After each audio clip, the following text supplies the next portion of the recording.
Exclusive ಸುದ್ದಿಗಳನ್ನ ನಿಮ್ಮ ಮುಂದೆ ಇಡ್ತಾ ಇದೆ. ಬೆಳಗಿನಿಂದ ಎಂಎಲ್ಸಿ ರಾಜೇಂದ್ರ ಅವರು ಪೊಲೀಸರಿಗೆ ಕೊಟ್ಟ ದೂರು, ಅದಾದ ನಂತರ ಉಲ್ಲೇಖವಾಗಿದ್ದ ಆಡಿಯೋದಲ್ಲಿರುವ ಅಂಶಗಳ ಎಕ್ಸ್ಕ್ಲೂಸಿವ್ ಡೀಟೇಲ್ಸ್ ಅನ್ನ ನಿಮ್ಮ ಮುಂದೆ ಇಟ್ಟಿದ್ವಿ. ಇದೀಗ ರಿಪಬ್ಲಿಕ್ ಕನ್ನಡಕ್ಕೆ ಸಚಿವ ರಾಜಣ್ಣ ಅವರು ಗೃಹ ಸಚಿವ ಡಾಕ್ಟರ್ ಜಿ ಪರಮೇಶ್ವರ್ ಅವರಿಗೆ ಕೊಟ್ಟಿರುವ ಮನವಿ ಪತ್ರದಲ್ಲಿ ಏನಿದೆ ಅನ್ನೋದರ ಮಾಹಿತಿ ಲಭ್ಯವಾಗಿದೆ. ಗೃಹ ಸಚಿವರಿಗೆ ಕೊಟ್ಟ ಮನವಿಯ ಅಂಶಗಳು ರಿಪಬ್ಲಿಕ್ ಕನ್ನಡಕ್ಕೆ ಲಭ್ಯವಾಗಿದೆ. ಉನ್ನತ ಮೂಲಗಳಿಂದ ರಿಪಬ್ಲಿಕ್ ಕನ್ನಡಕ್ಕೆ ಈ ಮೂಲಗಳು ಲಭ್ಯವಾಗಿರುವುದು. ಸಚಿವ ರಾಜಣ್ಣ ತಡವಾಗಿ ಈ ಬಗ್ಗೆ ಮನವಿ ಸಲ್ಲಿಸಲಿಕ್ಕೆ ಕಾರಣವೇನು, ಸಚಿವ ರಾಜಣ್ಣ ಅವರ ಕೊಟ್ಟಿರುವ ಮನವಿಯಲ್ಲಿ ಏನೆಲ್ಲ ಇದೆ ಅದೆಲ್ಲದರ ಡೀಟೇಲ್ಸ್ ರಿಪಬ್ಲಿಕ್ ಕನ್ನಡಕ್ಕೆ ಲಭ್ಯವಾಗಿದೆ.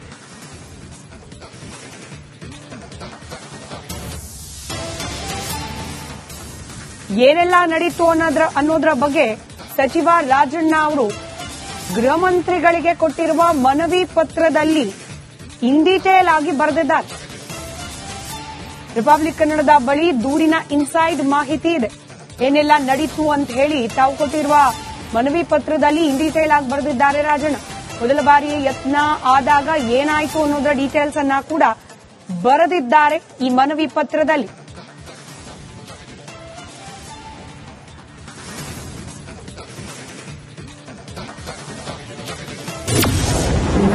ಎರಡ್ 2025 ಮಾರ್ಚ್ ಆರಂಭದಲ್ಲಿ 30ರಿಂದ 35 ವರ್ಷದ ವ್ಯಕ್ತಿ ಜೊತೆಯಲ್ಲಿ 25 ವರ್ಷದ ಯುವತಿ ಇಬ್ರು ಬೆಂಗಳೂರಿನ ವಸತಿ ಗೃಹಕ್ಕೆ ಬೆಳಗ್ಗೆ 9:30 ಸುಮಾರಿಗೆ ಬಂದು ನನ್ನನ್ನ ವೈಯಕ್ತಿಕವಾಗಿ ಭೇಟಿಯಾಗಲು ಮುಂದಾಗಿದ್ರು.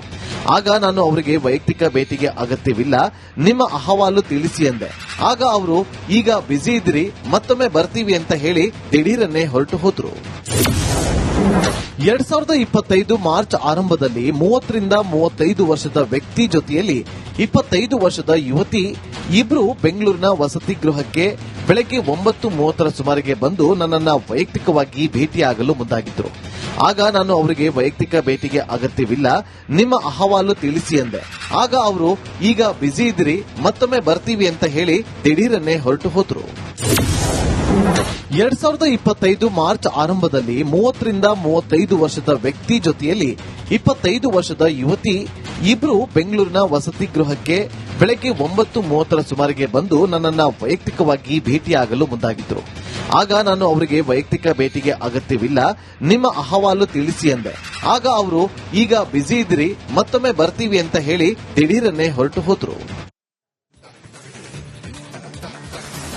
ಮತ್ತಷ್ಟು ಡೀಟೇಲ್ಸ್ ನೊಂದಿಗೆ ನಮ್ಮ ಪೊಲಿಟಿಕಲ್ ಬ್ಯೂರೋ ಹೆಡ್ ವಿಜಯ್ ನೇರ ಸಂಪರ್ಕದಲ್ಲಿದ್ದಾರೆ. ವಿಜಯ್, ಒಂದ್ ಕಡೆ ರಾಜೇಂದ್ರ ಅವರಿಂದ ಅಫಿಷಿಯಲ್ ದೂರು, ಮತ್ತೊಂದು ಕಡೆ ಸಚಿವ ರಾಜಣ್ಣ ಅವರು ಗೃಹ ಸಚಿವರಿಗೆ ಕೊಟ್ಟಿರುವ ಮನವಿ ಪತ್ರದ ಡೀಟೇಲ್ಸ್ ಕೂಡ ರಿಪಬ್ಲಿಕ್ ಕನ್ನಡಕ್ಕೆ ಲಭ್ಯವಾಗಿರೋ ಡೀಟೇಲ್ಸ್ ಹಂಚಿಕೊಳ್ಳೋದಾದ್ರೆ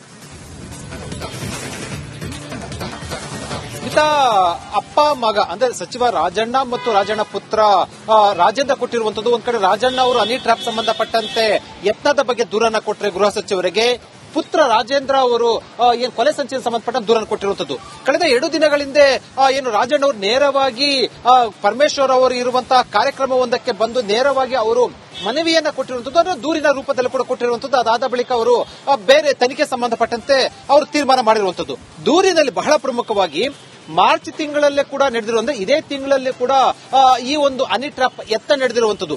ಒಬ್ಬ ಯುವತಿ ಬಂದು ಸರ್ಕಾರಿ ನಿವಾಸದ ಬಳಿ 3 ಬಾರಿ ಬಂದಿರ್ತಾರೆ. ಆ ಯುವತಿಯ ಜೊತೆ ಮತ್ತೊಬ್ಬ ಗಡ್ಡಧಾರಿ ಯುವಕನು ಕೂಡ ಬಂದಿರ್ತಾನೆ.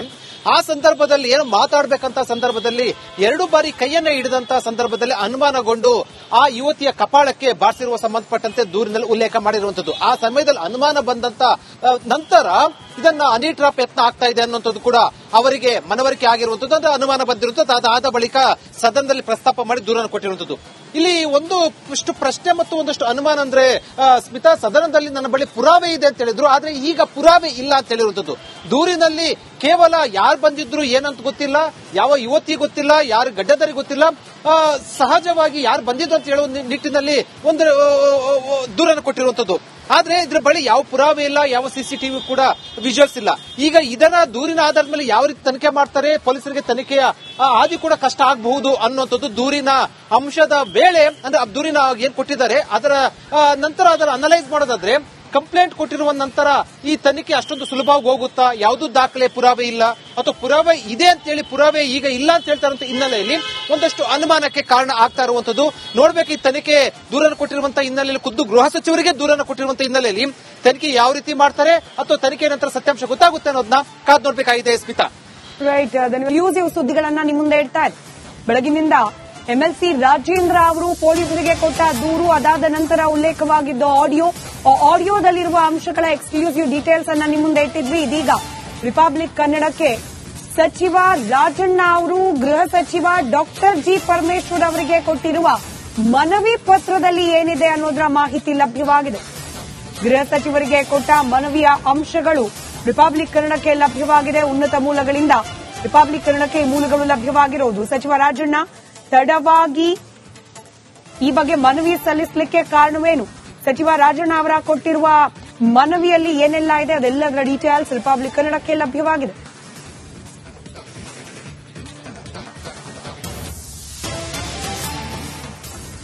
ಏನೆಲ್ಲ ನಡೀತು ಅನ್ನೋದರ ಬಗ್ಗೆ ಸಚಿವ ರಾಜಣ್ಣ ಅವರು ಗೃಹ ಮಂತ್ರಿಗಳಿಗೆ ಕೊಟ್ಟಿರುವ ಮನವಿ ಪತ್ರದಲ್ಲಿ ಇನ್ ಡೀಟೇಲ್ ಆಗಿ ಬರೆದಿದ್ದಾರೆ. ರಿಪಬ್ಲಿಕ್ ಕನ್ನಡದ ಬಳಿ ದೂರಿನ ಇನ್ಸೈಡ್ ಮಾಹಿತಿ ಇದೆ. ಏನೆಲ್ಲ ನಡೀತು ಅಂತ ಹೇಳಿ ತಾವು ಕೊಟ್ಟಿರುವ ಮನವಿ ಪತ್ರದಲ್ಲಿ ಇನ್ ಡೀಟೇಲ್ ಆಗಿ ಬರೆದಿದ್ದಾರೆ ರಾಜಣ್ಣ. ಮೊದಲ ಬಾರಿ ಯತ್ನ ಆದಾಗ ಏನಾಯಿತು ಅನ್ನೋದರ ಡೀಟೇಲ್ಸ್ ಅನ್ನ ಕೂಡ ಬರೆದಿದ್ದಾರೆ ಈ ಮನವಿ ಪತ್ರದಲ್ಲಿ.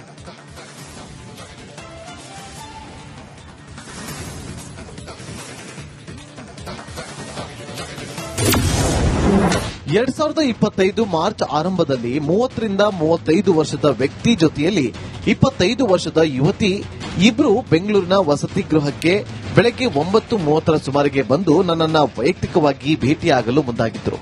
ಆಗ ನಾನು ಅವರಿಗೆ ವೈಯಕ್ತಿಕ ಭೇಟಿಗೆ ಅಗತ್ಯವಿಲ್ಲ, ನಿಮ್ಮ ಅಹವಾಲು ತಿಳಿಸಿ ಎಂದೆ. ಆಗ ಅವರು ಈಗ ಬ್ಯುಸಿ ಇದ್ರಿ, ಮತ್ತೊಮ್ಮೆ ಬರ್ತೀವಿ ಅಂತ ಹೇಳಿ ದಿಢೀರನ್ನೇ ಹೊರಟು ಹೋದ್ರು. 2025 ಮಾರ್ಚ್ ಆರಂಭದಲ್ಲಿ 30 ರಿಂದ 35 ವರ್ಷದ ವ್ಯಕ್ತಿ ಜೊತೆಯಲ್ಲಿ 25 ವರ್ಷದ ಯುವತಿ ಇಬ್ರು ಬೆಂಗಳೂರಿನ ವಸತಿ ಗೃಹಕ್ಕೆ ಬೆಳಗ್ಗೆ 9:30 ಸುಮಾರಿಗೆ ಬಂದು ನನ್ನನ್ನ ವೈಯಕ್ತಿಕವಾಗಿ ಭೇಟಿಯಾಗಲು ಮುಂದಾಗಿದ್ರು.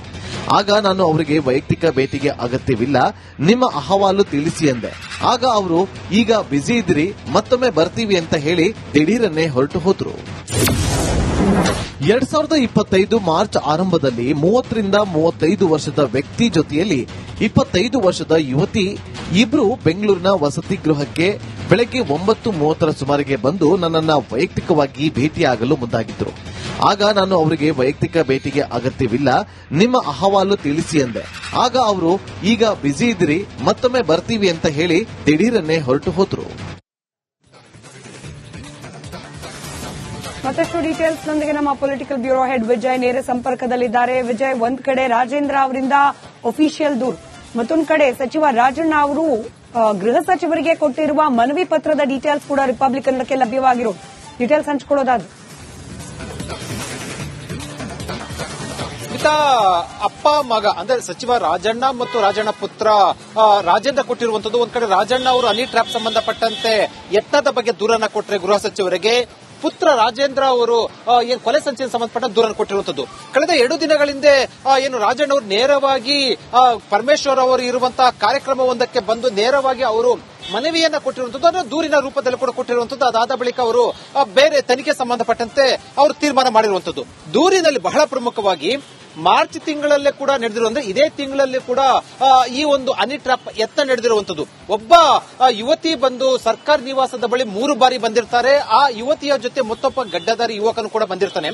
ಆ ಸಂದರ್ಭದಲ್ಲಿ ಏನು ಮಾತಾಡಬೇಕಂತ ಸಂದರ್ಭದಲ್ಲಿ 2 ಬಾರಿ ಕೈಯನ್ನ ಹಿಡಿದಂತಹ ಸಂದರ್ಭದಲ್ಲಿ ಅನುಮಾನಗೊಂಡು ಆ ಯುವತಿಯ ಕಪಾಳಕ್ಕೆ ಬಾರಿಸಿರುವ ಸಂಬಂಧಪಟ್ಟಂತೆ ದೂರಿನಲ್ಲಿ ಉಲ್ಲೇಖ ಮಾಡಿರುವಂತದ್ದು. ಆ ಸಮಯದಲ್ಲಿ ಅನುಮಾನ ಬಂದಂತ ನಂತರ ಇದನ್ನ ಹನಿ ಟ್ರ್ಯಾಪ್ ಯತ್ನ ಆಗ್ತಾ ಇದೆ ಅನ್ನುವಂಥದ್ದು ಕೂಡ ಅವರಿಗೆ ಮನವರಿಕೆ ಆಗಿರುವಂತದ್ದು, ಅಂದ್ರೆ ಅನುಮಾನ ಬಂದಿರುವಂತದ್ದು. ಅದಾದ ಬಳಿಕ ಸದನದಲ್ಲಿ ಪ್ರಸ್ತಾಪ ಮಾಡಿ ದೂರನ್ನು ಕೊಟ್ಟಿರುವಂತದ್ದು. ಇಲ್ಲಿ ಒಂದಷ್ಟು ಪ್ರಶ್ನೆ ಮತ್ತು ಒಂದಷ್ಟು ಅನುಮಾನ ಅಂದ್ರೆ ಸ್ಮಿತಾ, ಸದನದಲ್ಲಿ ನನ್ನ ಬಳಿ ಪುರಾವೆ ಇದೆ ಅಂತ ಹೇಳಿದ್ರು, ಆದ್ರೆ ಈಗ ಪುರಾವೆ ಇಲ್ಲ ಅಂತ ಹೇಳಿರುವಂತದ್ದು. ದೂರಿನಲ್ಲಿ ಕೇವಲ ಯಾರು ಬಂದಿದ್ರು ಏನಂತ ಗೊತ್ತಿಲ್ಲ, ಯಾವ ಯುವತಿ ಗೊತ್ತಿಲ್ಲ, ಯಾರು ಗಡ್ಡಧಾರಿ ಗೊತ್ತಿಲ್ಲ, ಸಹಜವಾಗಿ ಯಾರು ಬಂದಿದ್ದು ಅಂತ ಹೇಳುವ ನಿಟ್ಟಿನಲ್ಲಿ ಒಂದು ದೂರನ್ನು ಕೊಟ್ಟಿರುವಂತದ್ದು. ಆದ್ರೆ ಇದ್ರ ಬಳಿ ಯಾವ ಪುರಾವೆ ಇಲ್ಲ, ಯಾವ ಸಿಸಿಟಿವಿ ಕೂಡ ವಿಜುವಲ್ಸ್ ಇಲ್ಲ. ಈಗ ಇದನ್ನ ದೂರಿನ ಆಧಾರದ ಮೇಲೆ ಯಾವ ರೀತಿ ತನಿಖೆ ಮಾಡ್ತಾರೆ, ಪೊಲೀಸರಿಗೆ ತನಿಖೆಯ ಆದಿ ಕೂಡ ಕಷ್ಟ ಆಗಬಹುದು ಅನ್ನುವಂಥದ್ದು ದೂರಿನ ಅಂಶದ ವೇಳೆ, ಅಂದ್ರೆ ದೂರಿನ ಏನ್ ಕೊಟ್ಟಿದ್ದಾರೆ ಅದರ ನಂತರ ಅದರ ಅನಲೈಸ್ ಮಾಡೋದಾದ್ರೆ ಕಂಪ್ಲೇಂಟ್ ಕೊಟ್ಟಿರುವ ನಂತರ ಈ ತನಿಖೆ ಅಷ್ಟೊಂದು ಸುಲಭವಾಗಿ ಹೋಗುತ್ತಾ? ಯಾವುದು ದಾಖಲೆ ಪುರಾವೆ ಇಲ್ಲ, ಅಥವಾ ಪುರಾವೆ ಇದೆ ಅಂತ ಹೇಳಿ ಪುರಾವೆ ಈಗ ಇಲ್ಲ ಅಂತ ಹೇಳ್ತಾ ಇರುವಂತ ಹಿನ್ನೆಲೆಯಲ್ಲಿ ಒಂದಷ್ಟು ಅನುಮಾನಕ್ಕೆ ಕಾರಣ ಆಗ್ತಾ ಇರುವಂತದ್ದು. ನೋಡ್ಬೇಕು ಈ ತನಿಖೆ ದೂರನ್ನು ಕೊಟ್ಟಿರುವಂತಹ ಹಿನ್ನೆಲೆಯಲ್ಲಿ, ಖುದ್ದು ಗೃಹ ಸಚಿವರಿಗೆ ದೂರನ್ನು ಕೊಟ್ಟಿರುವಂತಹ ಹಿನ್ನೆಲೆಯಲ್ಲಿ ತನಿಖೆ ಯಾವ ರೀತಿ ಮಾಡ್ತಾರೆ ಅಥವಾ ತನಿಖೆ ನಂತರ ಸತ್ಯಾಂಶ ಗೊತ್ತಾಗುತ್ತೆ ಅನ್ನೋದನ್ನ ಕಾದ್ ನೋಡ್ಬೇಕಾಗಿದೆ. ಸ್ಮಿತಾ, ರೈಟ್.